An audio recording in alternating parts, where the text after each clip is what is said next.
రకంగా చెప్పాలంటే రాజశేఖర్ రెడ్డికి వచ్చిన పేరు వెనకాల ఆయన పాత్ర ప్రముఖంగా ఉంది.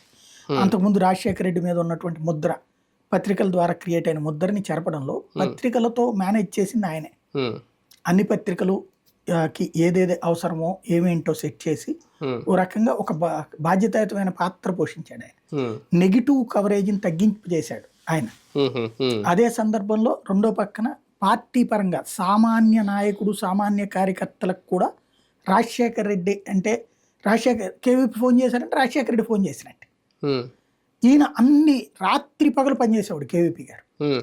ఇప్పుడు ఎక్కడో విజయవాడలో మల్లాది విష్ణు అనేటటువంటి వ్యక్తి రాజశేఖర రెడ్డి ఎప్పుడు వెళ్ళినా టచ్లోకి వస్తాడు. గుంటూరు ఇదే విజయవాడ వెళ్తున్నప్పుడు ట్రైన్ దగ్గర ఆగుతాడు. పక్కనుండే కేవీపీ చూశారు.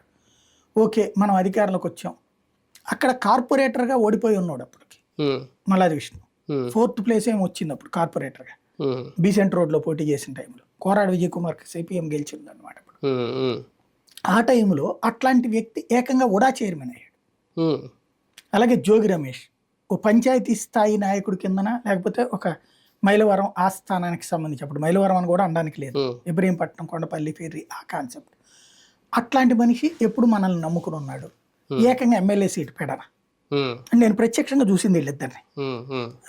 ఎట్లాగా రాజశేఖర రెడ్డి వచ్చినప్పుడల్లా వీళ్ళు రాత్రిపూట్ల ట్రైన్కి వెళ్ళి